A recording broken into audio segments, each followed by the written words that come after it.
Hey, it's great to see you. Happy Easter. Can see some smiles in the room. 3 kilos of chocolate, Jesse. What's that like in going out in sympathy, the 3 days and 3 nights in the tomb, kilo for every night. Okay. Wow. Hey, we're in a room, and as people in a room, we're a room full of masterpieces in the making. Might sound a little cliche, and we have over to my left, your right, Joel, working on a masterpiece. And as he's doing that, as maybe you've just been glancing over in his activity, there's an image taking shape. There's like, I can make, well, if you haven't worked out, there's some hands happening. You can see something, but there's rough edges. There's more of the canvas to be filled. There's mess. There's mess. As a person, I like it when things are done well, and I like looking at things that are done well, and I like doing things well. But the idea of masterpieces and the reality of what exists in order for us to get there is what we're going to be looking at this morning for these few moments. It takes a lot of time, effort, talent, and to be honest, it can really take a toll. This whole idea of doing things well. I am a creative. I don't know if Joel would call me an artist, but I love creating. In fact, my first sort of career was as a graphic designer and did a lot of graphic work. And one of the things that is frustrating as a creative is when someone looks over your shoulder midway, mid-project, and they come over and they go, that's not in the center, or why does that look like that? And you just there's something inside you as a creative, like, it's not done. Like, it's not finished. Leave me alone.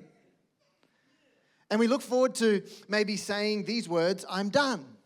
Come have a look. And sometimes it's a hard thing for us as artists to say, am I right, Joel? Like, your paintings, are they ever done? There's always more that you can do to it. I think it was the founder of Apple said it's not done until it's shipped. And that was something a phrase that he coined. And it was a recognition of the fact that perfection and working on things and continuing to get them better is not productive when there's reality waiting at tomorrow's door. So this thought of getting things done and doing things, but maybe that statement, it can be a positive, I'm done, come have a look. Or it could be a real negative where we're like, I'm done. I'm finished. I can't do this anymore. The weight of all of this is just too heavy. It's too messy. It's too hard. And one of the things that I've come to realize over the brief time on this planet that God's blessed me with of 40 years is that a mess is the prequel to a masterpiece. Every bestseller was once a rough first draft. Every masterpiece of art was a mess of colors. But a mess is a prequel to a masterpiece. It can be overwhelming. You can feel lost. You can feel like you're drowning sometimes in this mess. And here's a reality for all of us today here on Easter Sunday 2025 is that we all have our own mess. Me included, us included. This is an us thing. We all have mess. And here's the great news about Easter. Easter is a perfect rescue plan for messy, imperfect people. That's what Easter is. Easter is this perfect rescue plan for imperfect people. And as we look at the life of Jesus and the stories of Easter, there's a saying, that just sounds too good to be true.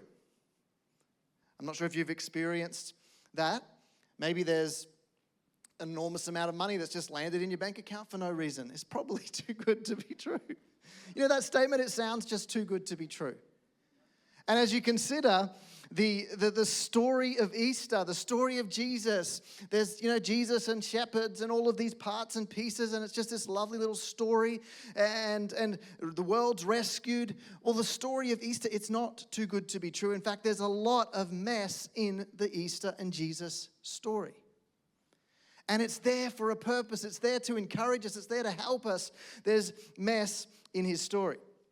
Here we see, and we pick this up as we've been looking at this series, No Perfect People Allowed. We've been looking at the genealogy of Jesus. And in fact, it's one of the things that makes the story and the historical account of the life of Jesus even more believable. Because if someone's trying to fabricate a story, it's usually really, really tidied up, prettied up.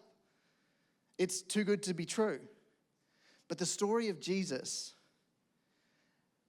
had so much scandal, mess, really, in it. And in fact, the writers of the Gospels actually make themselves out to look foolish from time to time. It adds to the authenticity and the truth of this story and this event. But here's what we pick up as we look at the origin of Jesus on this earth as he was about to set into a 30-odd year period of life and ministry. It started with a birth. And as we look at the historical account, we've been looking at the genealogy of Jesus. In ancient times, the genealogies were considered like resumes. It mattered where you came from. And Matthew starts the story of Jesus, the first gospel in the New Testament, with the genealogy of Jesus. And he puts some details in there that really, really matter and hit home for each of us. We go to the story of Easter, and it's messy.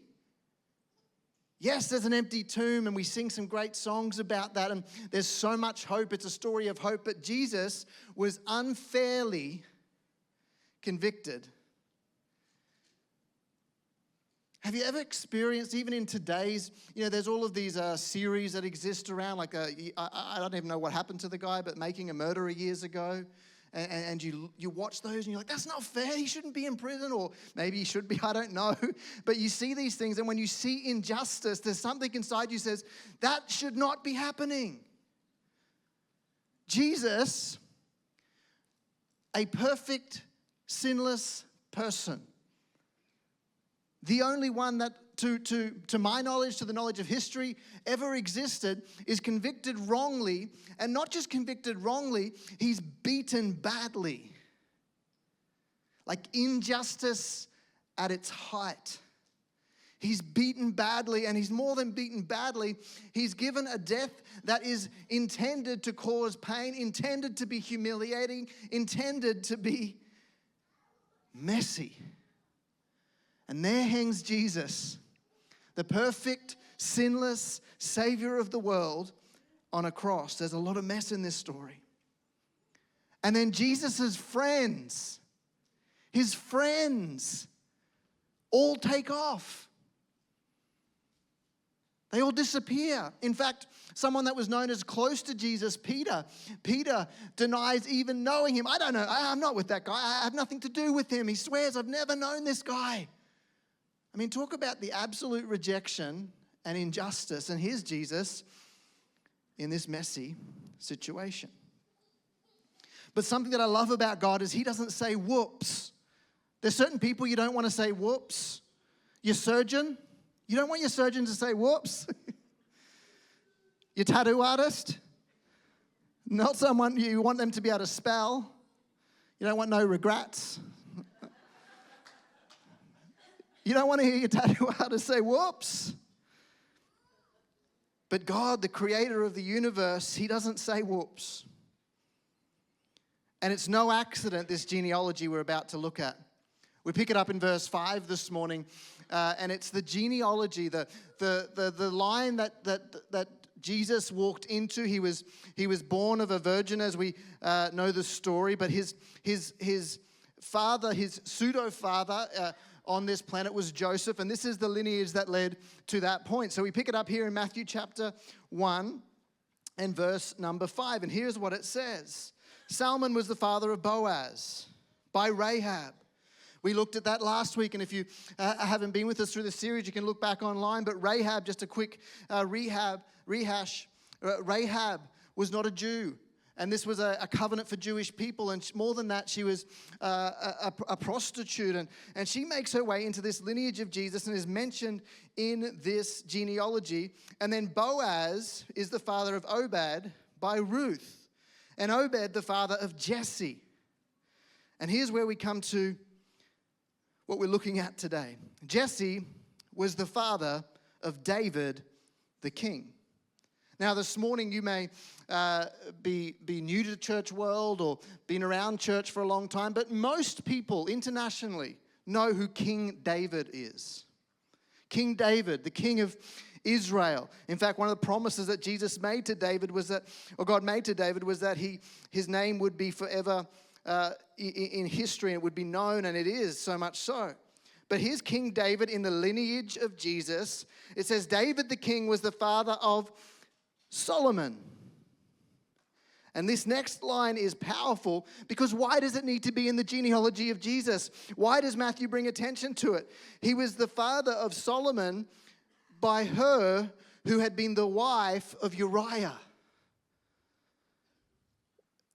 This is something that you sort of just want not sort of focused on too much. And we find this historical account in 2 Samuel chapter 11. And here's what happened, just to catch you up on what's taken place. Why this is so significant that he mentions this. So the wife, or the lady who had the son Solomon in the genealogy of Jesus, was the wife of Uriah. David was up on the roof. The men were out at battle, and he was looking out, and he saw a beautiful woman, as is the custom, bathing on her roof. And he said, "Bring her to me." And that happened, and he laid with her. He knowing that she was a married woman, just went ahead with it and committed adultery, and she became pregnant. That's a problem. So David, the king, says, send Uriah, her husband, home, and I'm going to devise a plan that he gets to spend some time with her, and then it's all going to sort of just make it's all going to brush over. It's all going to blow over. Everyone's going to think it's going to be his baby, and it's all going to make sense. But Uriah was like, I'm not going to enjoy the pleasures of life while my men and my friends are out at battle. So he intentionally slept outside the city, outside the gate. And David's like, come on, would you just go home for a moment? And he tried a couple of different things and it didn't work. And then the story gets even worse. David then says to Uriah, I've got something that I want you to take to the commander of the battle. I want you to take this letter. And he seals this letter. And in the letter, Uriah, not knowing what was in that letter, being a man of honor, not opening it, takes it to the commander of the battle. And here's what it said. In the heat of the battle, I want you to press forward. And as it gets violent, as it gets rough, I want you all to pull back and leave Uriah out in front. The logical progression was that Uriah was killed. Problem solved. David takes Bathsheba as his wife, and there's so much history and story. This is a messy, ugly story, and it's not nice. And in it there was consequence. That child did not survive. But then there was a child that was born through them, and that child was Solomon. And here's what's really, really interesting: is David had about 19 sons. Solomon was way down the line. So, you know, the whole firstborn thought and them being the one that carries the family line. But the lineage of Jesus says, no, I'll come through this line of Solomon. That's pretty powerful. That's pretty broken and tells us a powerful message that, you know what, this was such a mess. But it's exactly the reason why Jesus came, and it's exactly and intentionally built into his story. Maybe it's your fault that it's a mess. Maybe you inherited the mess. Maybe the mess has been something that's been done to you. But I've got some really good news. In Ephesians Paul says this. He says, "For by grace are you saved through faith, and that not of yourselves, it is the gift of God." He says it's not of works, lest any man should boast. And then he makes this beautiful and powerful statement. Each three of these are powerful. "For we are his workmanship. We are his masterpiece." He's doing a work that is worthy of praise, that is worthy of acknowledgement. And as he's painting, as he's pushing, as he's working on our lives, we are his masterpiece, and we're created in Christ Jesus unto good works, which God has before ordained that we should walk in them. That we should walk in them. We are his masterpiece. And as God continues to work in your and my lives, there's a message that he has for each and every one of us this morning. And that is that we are imperfect, and he knows it, and he came because of it. He came because of it. You might this morning feel like, you know what, I get that we're all messy, we're all imperfect, but you don't understand my level of mess. You don't understand how broken this is. You don't understand how much a masterpiece I could not be. How far from a masterpiece I could possibly be. In the genealogy of Jesus, we find some awful things. We find people who made some awful choices. There's a murderer who committed adultery, and then there's these incestuous relationships, and there's all sorts of just mess in the genealogy of Jesus. But the entire message is that we have a rescuer. And whether you are here today and feel like you're absolutely drowning in mess, what Easter reminds us, what Easter tells us, is that there is hope. God is reaching out. His hand is extended to pull us from the waters. Did you know that medically, when a person's drowning, there's something called an instinctive drowning response? And what it is when that sets in, the body's instinct, it limits your ability to cry out for help. You know, in the movies, you see people thrashing. That's not how it happens. Movies aren't always real. Sorry. I've ruined your Easter. This instinctive response kicks in, and what it does is it limits your ability to scream out for help, to wave for help. In fact, sometimes your legs go stiff, and all you do is you're just trying to keep your head above water, and your arms, they sort of like stiffen up, and you're just trying to bob your head above water, and you become, your instincts take over, and you start to drown. And what God says to us is that the salvation that's offered through an empty tomb, the very reason he came for our broken and messy and state of feeling like we're just drowning, is to give us, every single one, an outstretched hand that's saying, hey, I'm here to help. I'm an ever-present help in a time of need. Because that stage or that response does not kick in when we're confident of rescue. It's when all hope is gone, when we're just, you know what, I've just got to survive. And so many people in this world today are still sitting there just surviving, and right in front of them is this hand reaching down that Easter gives us a window into. That Easter tells us is possible. So today, what my invitation is, would you reach out for the hand that's reaching out for you? He tells us that we are saved by grace. It's unearned, it's unmerited. You cannot deserve the salvation that Jesus paid for you and for me. He took your place. He took all of your wrong and all of your imperfection on himself, so that when God looks at you and me, if we have invited Christ into our heart, he sees the perfect record of Jesus. God sees that instead of the mess. So this morning, if you're feeling lost, if you're feeling messy, if you're struggling, as David himself said, it's recorded in Psalms in 2 different places, he says that he sent from above. He took me. He drew me out of many waters. Maybe you're here today and you've never made a decision to follow Jesus, and you get that feeling of I'm not good enough, I'm drowning, and Jesus is telling you today, I have paid the price for all of that. And I'm reaching out, and the invitation is, would you just reach back and I'll rescue you from those waters.